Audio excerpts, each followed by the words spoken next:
kami responi firman.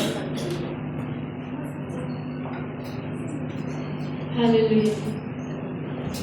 Kita mengenalkan firman Tuhan. Waktu akan bangkit berdiri. Hanya Tuhan yang selamat bagi kita, yang sanggup disalibkan untuk menanggung segala dosa. Haleluya.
firman-Mu dalam nama Yesus. Haleluya.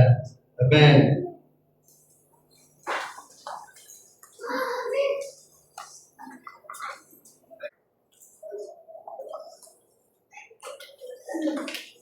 Apa yang kita harap dari setiap perayaan? Seperti perayaan Paskah, Krismas kah? Apa yang kita harap dari setiap perayaan? Setiap perayaan itu orang bersemangat untuk mendapatkan sesuatu. Adakah kita dapat setiap perayaan? Nah, ini persoalan yang kadang banyak bermain di otak ini. Krismas contohnya, lebih Paskah. Krismas dan Paskah lebih hebat. Paskah lebih unggul karena Yesus mati. Tapi orang lebih hargai Krismas daripada Paskah. Haleluya. Krismas disambut dengan bagus sekali, persiapannya rapi. Awal sudah mau rancang beli babi. Di Paskah orang tidak begitu penting. Jadi sebenarnya apa yang kita harap daripada setiap perayaan? Coba. Nah, kita mengharapkan Tuhan. Contoh Paskah. Kita ingat selalu pengampunan Tuhan. Tuhan sudah mengampuni kita.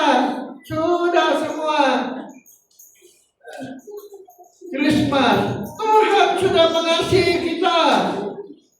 Terus, apa lagi yang kita harap? Apa yang kita kejar? Setiap perayaan lebih perayaan Paskah. Nah, itu sebabnya setiap perayaan apa yang harus kita perbuat, yang seharusnya berlaku adalah persekutuan dengan Tuhan. Haleluya. Persekutuan dengan kebangkitan dan kematian dan kebangkitan Yesus. Kita ulang lagi firman minggu lalu. 1 Korintus 15 ayat 22. Karena sama seperti semua orang mati dalam persekutuan dengan Adam, sebab kita anak-anak Adam, demikian pula semua orang akan dihidupkan dalam persekutuan dengan Kristus. Yang membuat kita hidup sebab ada persekutuan dengan Tuhan. Rohnya kita rasa, kita nikmati hari ini seluruh dunia. Kita kalau Paskah tidak dapat kalahkan Katolik. Mereka kalau Paskah ada orang yang berlaku macam Yesus. Disalib betul-betul, dipaku betul-betul, digantung lagi betul-betul. Bolehkah ya? Silakanlah. Tapi setiap perayaan seharusnya terjadi persekutuan Tuhan dan kita oleh Rohnya. Barulah kita merayakan tidak perayaan yang kosong, tapi kita nikmati Allah. Allah kita hidup. Sebab Dia hidup, kita berusaha untuk menemui Tuhan. Berjumpa Tuhan yang hidup itu. Dan kita mesti berjumpa. Sebab Dia hidup, bukan Dia Allah mati. Dia Allah hidup. Tapi macam mana kita jumpai Tuhan? Oleh roh, urapan Tuhan. Makanya urapanlah satu-satu kita kejar. Urapanlah yang kita cari. Makanya bernyanyi memuji Tuhan dari hati kita ini. Supaya kita dapat menikmati hadirat Allah. Allah hadir. Itulah baik gereja. Allah pula. Gereja adalah bait Allah. Kenapa disebut bait Allah? Allah berhadirat.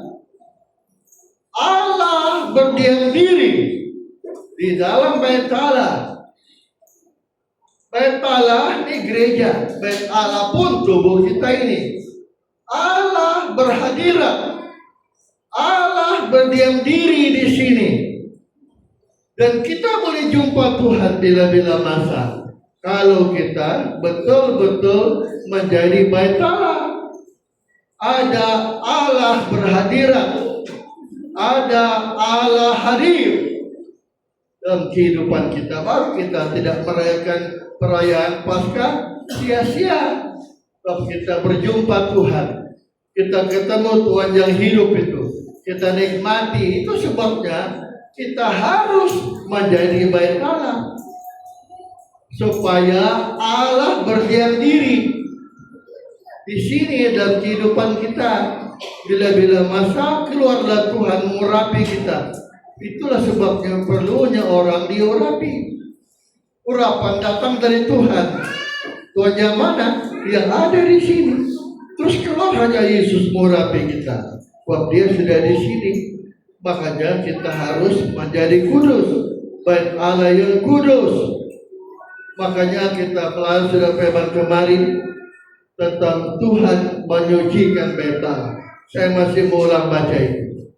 Yohanes pasal yang kedua ayat 13. Ketika hari raya Paskah, orang Yahudi sudah dekat. Perayaan orang Yahudi sudah dekat. Yesus berangkat ke Yerusalem. Masuklah Tuhan ke bait Allah yang ada di Yerusalem.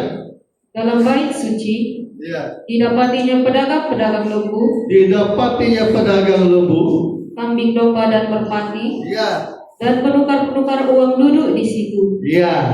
Ia membuat cambuk dari tali, Ambil cambuk, lalu mengusir mereka semua dari mengusir bait semua suci, mereka. dengan semua kambing domba Ya. dan lembu mereka. Ya. Uang penukar-penukar dihamburkannya ke tanah, Terus. dan meja-meja mereka dibalikkannya. Ya. Kepada pedagang-pedagang merpati, Ya. ia berkata, Ambil semua ini. ambil semuanya ini dari sini. Ya. Jangan kamu membuat rumah Bapakku menjadi tempat berjualan. berjualan. Maka terlihatlah murid-muridnya Ya. bahwa ada tertulis, cinta untuk rumahmu Ya. menghanguskan aku. Cinta untuk rumahku, rumahmu menghanguskan aku. Itu dua arti. Pertama, Allah mengasihi kita. Yang kedua, Tuhan pun mengasihi kita dalam bentuk menyucikan bait Allah. Allah membersihkan, Yesus membersihkan bait Allah. Ini pun cinta Tuhan, kasih Tuhan. Sebab Allah mau bait Allah adalah bait Allah yang kudus, bait Allah yang tidak dikotori oleh binatang-binatang. Jemaat Allah cintai, kenapa orang Yahudi menantang Yesus? Coba kau buktikan, tanda apa kau berhak begitu? Kenapa? Sebab ini sudah berjalan dalam waktu yang sangat lama. Tahukah? Antara Injil Matius dan Maleaki jaraknya 500 tahun. Allah tidak bersuara kepada manusia dalam jangka masa 500 tahun.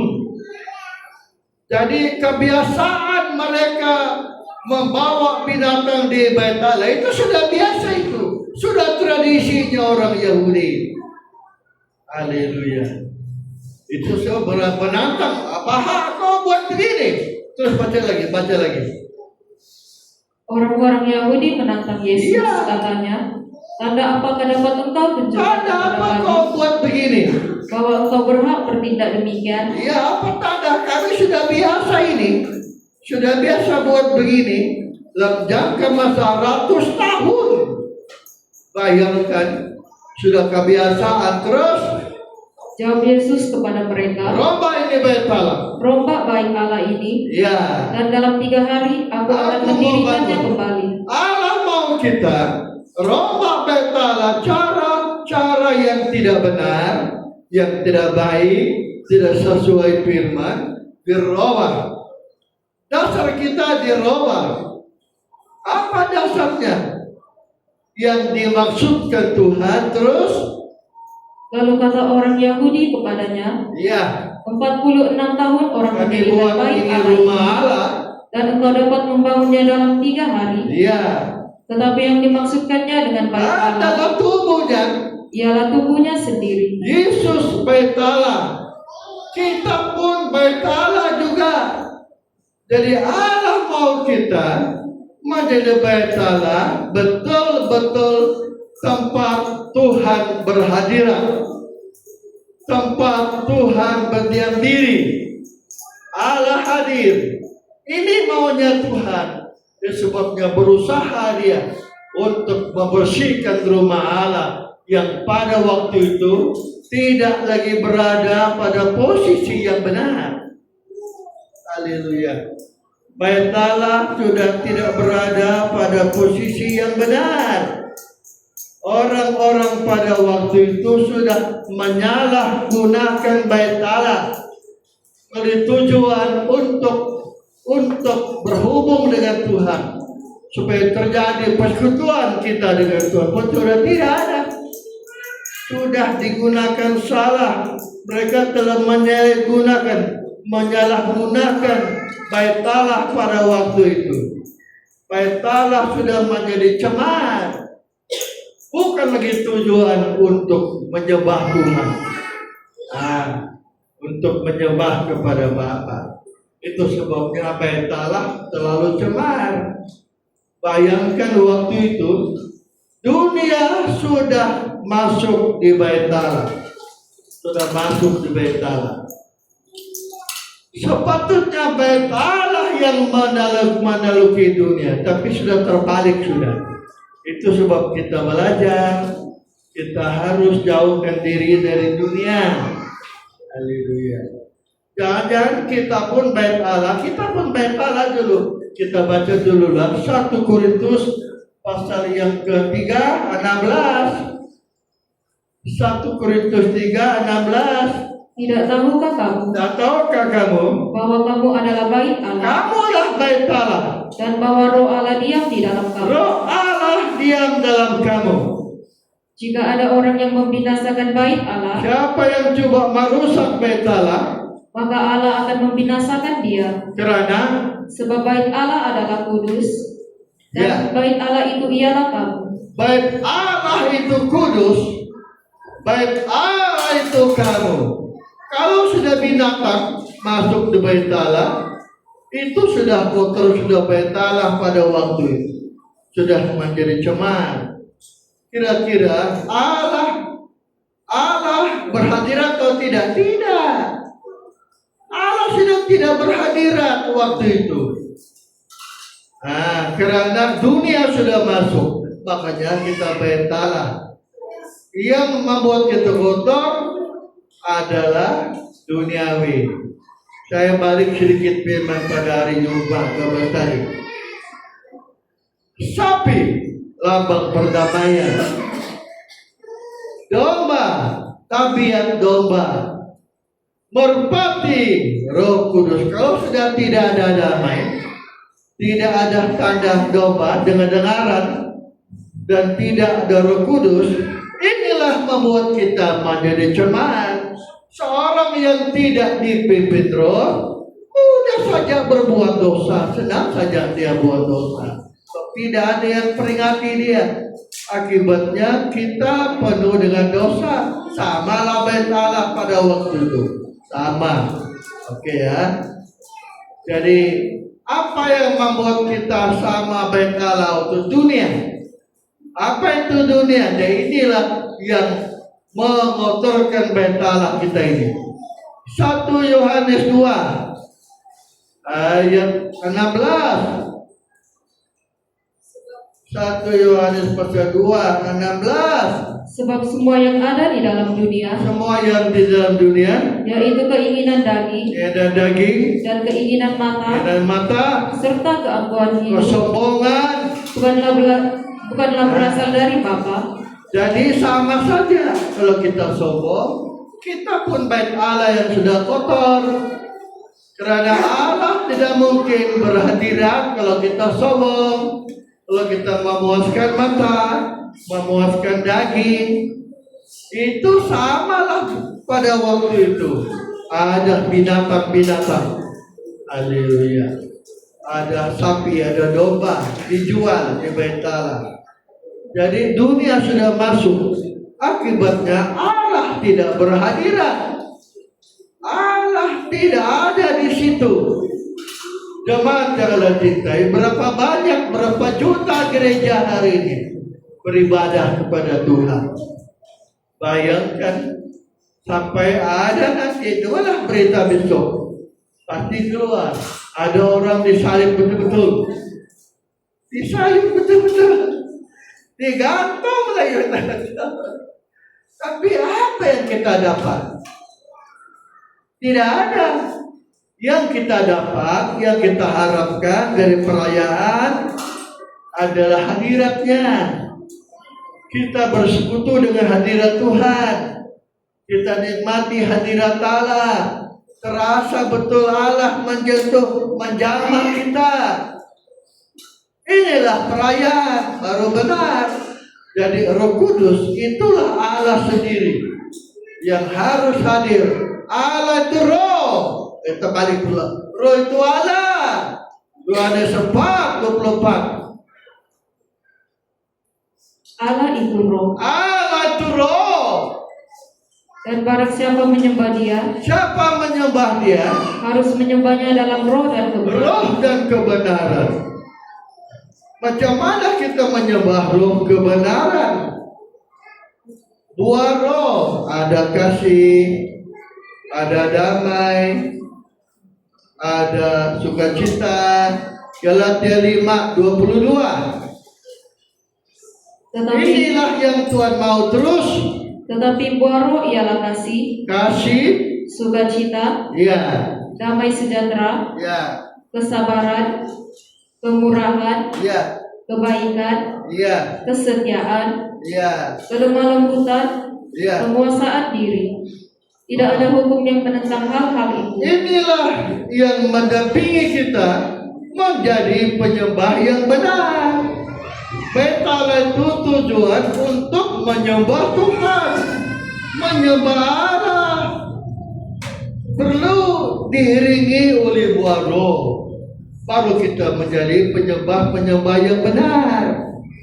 Ada buah roh, ada kasih, ada sukacita, ada damai sejahtera, murah hati, setia. Inilah membuat kita menjadi penyembah yang benar.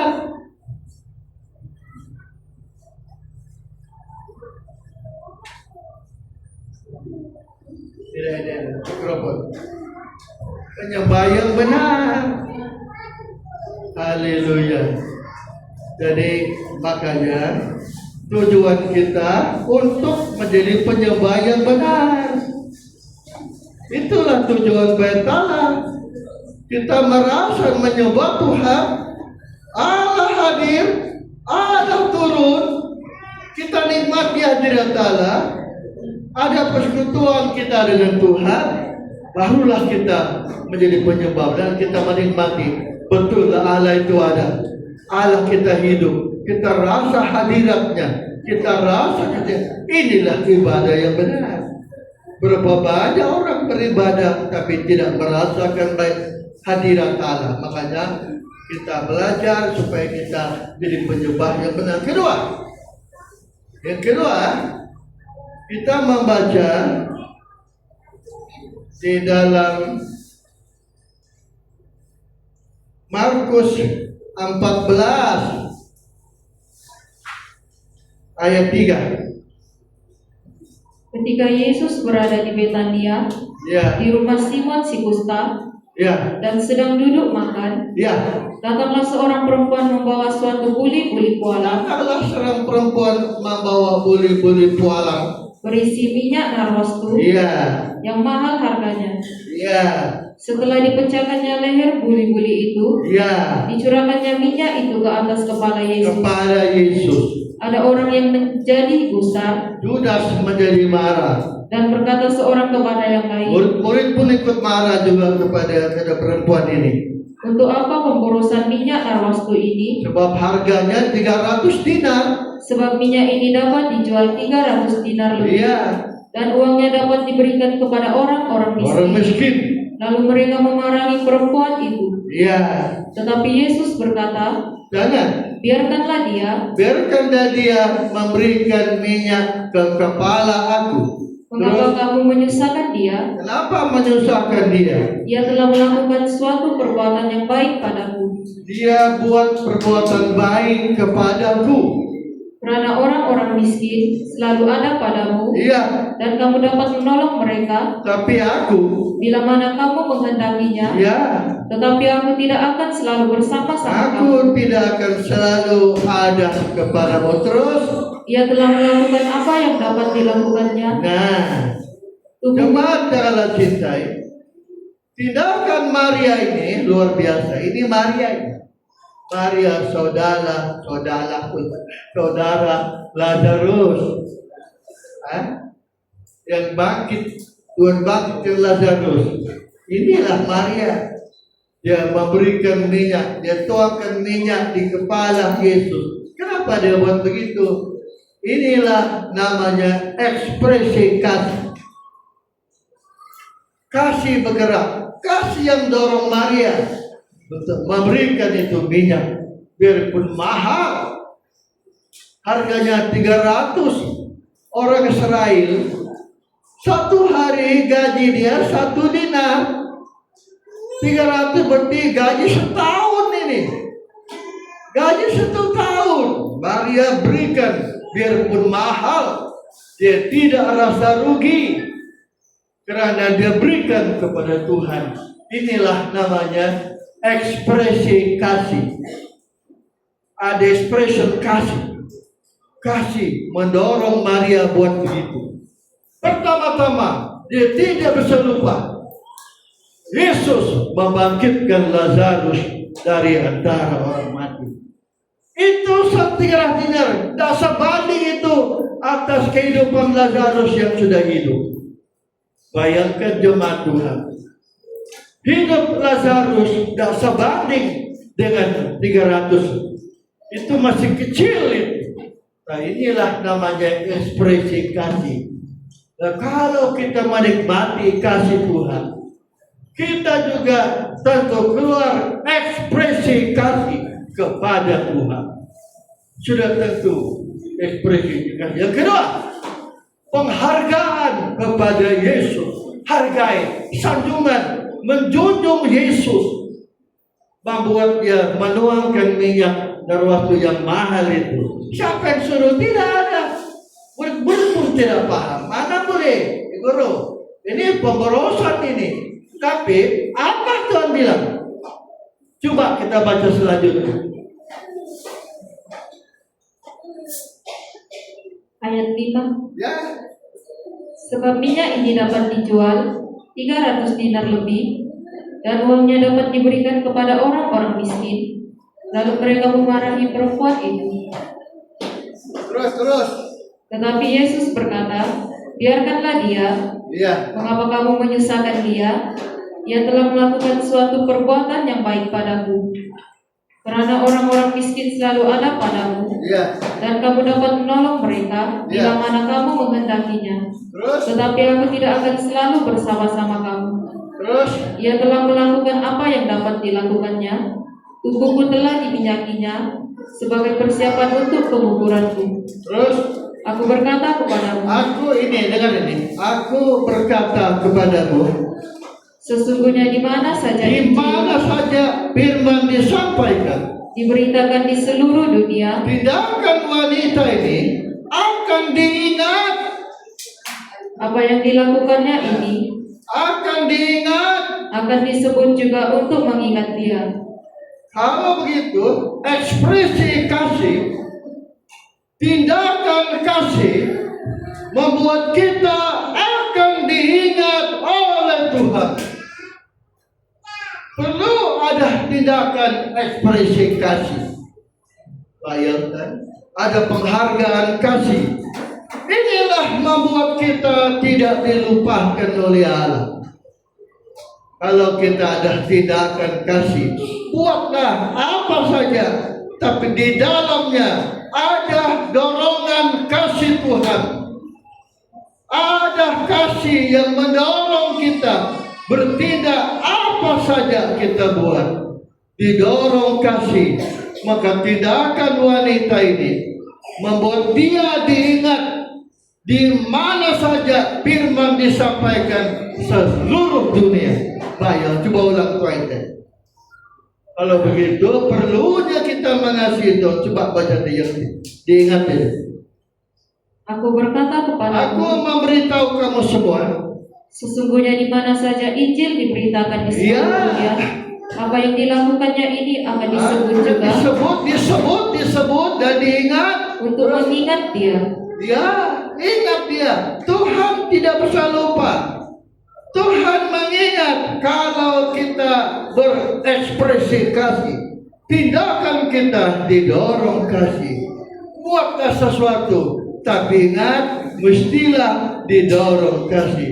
Baru kita tidak dilupakan oleh Tuhan. Baru kita diingat oleh Tuhan. Haleluya. Sebab kita bertindak menurut kasih, ada kasih Tuhan. Ada kasih yang mendorong kita melakukan perkara-perkara, termasuklah memberi kolektif, memberi kumpul, semua perlu ada unsur kasih, ciri kasih, ekspresi kasih. Macam wanita ini, orang bilang Tuhan dia ini pemborosan. Tidak, Tuhan bilang bukan pemborosan. Memang kalau kita manusiawi kita memang pemborosan, tapi di dalamnya ada kasih. Kasih yang bernilai, kasih yang berharga, membuat kita tidak dilupakan Tuhan. Saya mau kembali cerita tentang Daud dan Yonatan. 1 Samuel pasal 18 ayat 2. 1 Samuel 18 ayat 2. Pada hari itu, Ya. Saul membawa dia Ya. dan tidak membiarkannya pulang ke rumah ayahnya. Ayat 1. Ketika Daud habis berbicara dengan Saul, Berpadulah jiwa Yonatan. berpadulah jiwa Yonatan dengan jiwa Daud, Ada paduan terus. dan Yonatan mengasihi dia seperti Nah. jiwanya sendiri. Inilah paduan jiwa Tuhan dan kita. Kita mengasihi Tuhan, Tuhan mengasihi kita pun mengasihi Tuhan. Barulah ada persekutuan dengan Tuhan. Inilah membuat kita tidak dilupakan oleh Allah. 2 Samuel pasal 9 ayat 3. Haleluya. Kemudian berkatalah raja, Ya. tidak adakah lagi orang yang tinggal dari keluarga Saul? Anak Yonatan ataupun anak Yonatan terus. Aku hendak menunjukkan kepadanya kasih Ya. yang dari Allah. Kenapa? Bab Daud terikat kasih dengan Yonatan. Kita pun harus terikat kasih dengan Tuhan. Baru kita dicari oleh Allah. Waktu Tuhan datang, di mana kita tinggal? Tinggal di Atok. Tuhan kepilih. Mana ada orang tato ni? Yang ada kasih itu. Mana bayar tato ni? Yang ada kasih. Yang ada kasih. Dia kata kita. Terus Lalu berkatalah Ziba kepada raja, ada. masih ada seorang anak laki-laki Yonatan Ya. yang cacat kakinya. Ya. Tanya raja kepadanya, Panggillah dia. di manakah ia? Ya. Jawab Ziba kepada raja, Ya. dia ada di rumah Makir Rumah Mahir. di Lodebar. Ya. Sesudah itu Raja Daud menyuruh Panggilkan Makir dia. dari rumah Makir bin Amiel Ya. dari Lodebar, Ya. dan Mephiboset bin Yonatan bin Saul Ya. masuk menghadap Daud. Ia sujud dan menyembah. Ya. Kata Daud, Mephiboset. Ya. Jawabnya, inilah hamba Tuanku. Terus Kemudian berkatalah Daud kepadanya, ya. jangan takut, Dan takut Mephiboset. sebab aku pasti akan menunjukkan kasihku Aku kepadamu. pasti Daud ini menunjuk Yesus. Yesus menjamin kita. Asal kita mengasihi Tuhan, Tuhan pasti mencari kita. Waktu dia datang, kalau bisa mati, kita dihidupkan dari kuburan. Kalau kita hidup, diangkat oleh Tuhan. Terus, Oleh kerana Yonatan ayahmu, ya, aku akan mengembalikan kepadamu segala ladang dan Saul, nenekmu Saul. dan engkau akan tetap makan sehidangan dengan Makan aku. Haleluya, bayangkan hebatnya. Jadi perlunya ada ekspresi kasih di dalam ibadah, bahkan hidup kita sehari-hari. Ada tindakan kasih. Datang di gereja, itu tindakan kasih itu. Kalau kita setia bergereja, itu tindakan kasih itu. Kenapa? Kau tahu kan? Kita beribadah. Apa sebab kita beribadah? Yesus mati di salib. Dia mati, baru kita boleh beribadah. Menurut Kisah Rasul pasal 20 ayat 24. Ayat 28, maaf saya. Karena itu, Ya, jagalah dirimu ya, dan jagalah seluruh kawanan, ya. karena kamulah yang ditetapkan Roh Kudus Untuk menjaga jemaat, menjadi penilai untuk menggembalakan jemaat Allah ya. yang diperolehnya dengan darah anaknya sendiri. Coba, jemaat yang diperolehnya melalui darah anaknya. Kita mati. Kita mati depan Yesus mati. Baru kita boleh beribadah.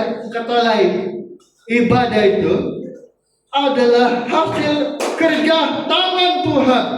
Orang yang setia beribadah, itulah ekspresi kasih kepada Tuhan.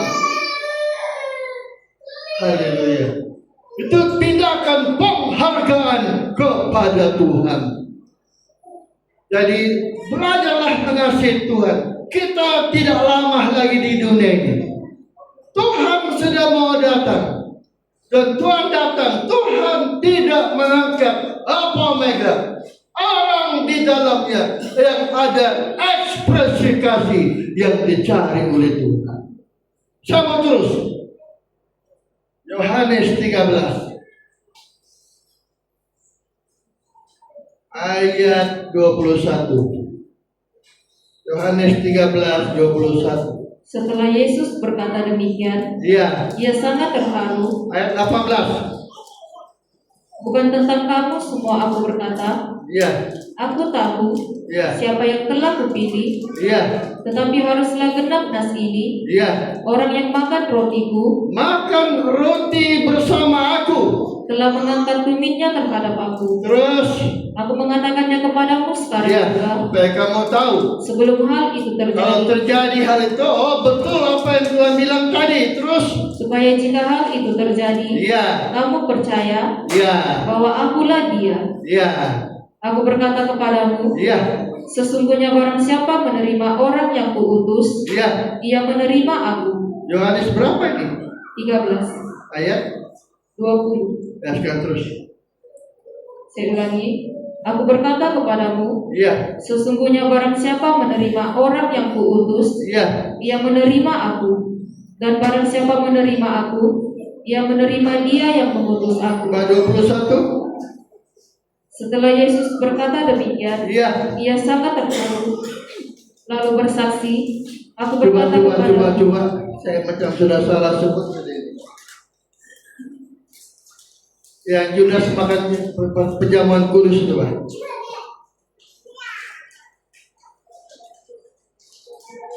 Haleluya.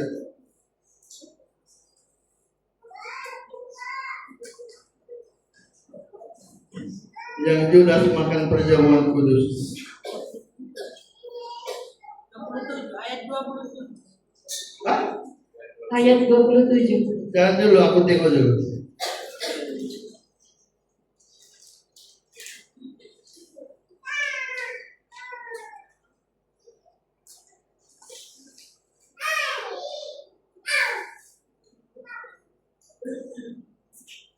Dua enam. Jawab Yesus, dialah itu Iya. yang kepadanya aku akan memberikan roti Iya. sesudah aku mencelupkannya. Iya. Sesudah berkata demikian, ia mengambil roti, Yudas mencelupkannya, makan roti, dan memberikannya kepada Yudas, memberikan roti kepada Yudas, anak Simon Iskariot. anak Simon Iskariot orang Zelot. Dan sesudah Yudas menerima roti itu, Iya. ia kerasukan iblis. Astaga. Yudas kerasukan setan. Setelah perjamuan kudus, setan pula masuk sama Yudas. Kenapa boleh begitu? Rupa-rupanya perjamuan kudus ini tidak boleh dimakan sembarang orang. Tidak boleh. Makanya sebelum kita makan perjamuan kudus, mohon ampun dulu kepada Tuhan, supaya kau tidak berdosa kepada Tuhan, kepada tubuh Kristus. Macam mana? Kerana Yudas bukan main dalam. Yudas tidak bertobat. Bayangkan, Maria memberikan uang 300 tadi. Siapa yang kritik? Yudas itu. Kenapa dia kritik? Sebab dia seorang pencuri. Menurut Yohanes pasal 12 ayat ke-5. Mengapa minyak narwastu ini tidak dijual 300 dinar? Ayat 4. Tetapi Yudas Iskariot, seorang dari murid-murid Yesus, yang akan segera menyerahkan dia, berkata, mengapa minyak narwastu ini tidak dijual 300 dinar? Mulailah Yudas berusaha untuk menjual Yesus. Pertama-tama Yudas ini tamak. Kedua, dalam pikiran Yudas, Yesus akan diangkat menjadi raja. Setidak-tidaknya dia orang kanan Yesus, Perdana Menterinya Yesus. Sebab orang Yahudi yakin, murid, kalau Yesus memberontak kepada orang Romawi, dia kalahkan Romawi, Yesus raja orang Israel. Sudah Yudas pasti ada pangkat. Itu sebabnya waktu Yudas sudah tahu Yesus dihukum bunuh, menyesal dia. Aku sudah menyerahkan orang yang tidak bersalah. Inilah namanya penipuan. Kenapa? Iblis telah masuk sama Yudas, membuat rencana-rencana yang tidak sepatutnya berlaku kepada dia. Jadi seharusnya apa kita? Bertobat tak? Mari kita sebelum makan perjamuan kudus, kita mohon pengampunan supaya apa? Sudah kita makan, bukan roh setan yang masuk, tetapi Roh Kudus yang masuk menguasai kita. Kalau Roh Kudus diam di sini, kitalah rumah Allah. Barulah kita rumah Allah. Roh Kudus membuat kita menjadi anak-anak Allah. Roh Kudus membuat kita menjadi anak-anak Allah. Galatia pasal 3 ayat 13. Kristus telah menebus kita dari hukum Taurat, menebus kita dari hukum Taurat dengan jalan menjadi kutuk kerana kita, supaya dia terkutuk untuk kita. Sebab ada tertulis, terkutuklah orang yang digantung pada kayu salib. Terkutuklah orang tergantung di atas kayu salib. Yesus Kristus telah membuat ini. Yesus buat semua ini pertama-tama untuk mengasihi kita. Yang kedua, supaya di dalam dia berkat Abraham sampai kepada bangsa-bangsa lain. Pelan-pelan dulu. Kalau saya cakap, kau kena stop dulu. Kalau dua-dua kita cakap, siapa yang mau didengar? Oke ya. Pertama-tama mengasihi. Kedua, supaya berkat Abraham sampai kepada kita. Apa itu berkat Abraham? Ulang. Supaya di dalam dia berkat Abraham sampai kepada bangsa-bangsa lain. Berkat Abraham sampai kepada kita bangsa-bangsa, suku-suku yang ada di alam tawau hari ini. Apa dia? Terus sehingga oleh iman kita menerima roh yang telah dijanjikan itu. Rupa-rupanya berkat Abraham itu roh, bukannya setan, tapi roh. Roh Kudus itu berkat Abraham. Roh, bukannya tadi macam Yudas dirasuk roh setan. Tapi hari ini kita tidak berulang dirasuk roh setan. kenapa Judas mudah saja dimasuki setan, tidak lahir baru. Kalau kita lahir baru, setan tidak boleh lawan kita, apalagi mau ganggu kita. 1 Yohanes 5:18. 1 Yohanes pasal 5:18. Kita tahu bahwa setiap orang yang lahir dari Allah orang lahir dari Allah tidak berbuat dosa, tidak dia buat dosa, tetapi dia yang lahir dari Allah dilindungi oleh dari surga. melindunginya, Si jahat, dan si jahat tidak dapat menjamah. iblis tidak dapat menjamah orang yang lahir baru. Kenapa Judas dimasuki setan? Tidak lahir baru. Dan Roh Kudus itu akan sampai kepada kita lewat kematian Yesus. Itu janji Tuhan kepada Abraham. Hari ini kita bersedia menerima pejabat kudus. Inilah perlunya Allah. Ada roh.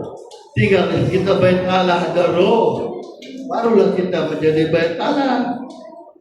Dan setan tidak dapat melawan kita kalau kita lahir baru. Kalau begitu, mari kita belajar menjadi lahir baru, merubah pikiran supaya hari ini kita dijamah oleh roh, dihidupkan oleh roh, supaya kita hidup.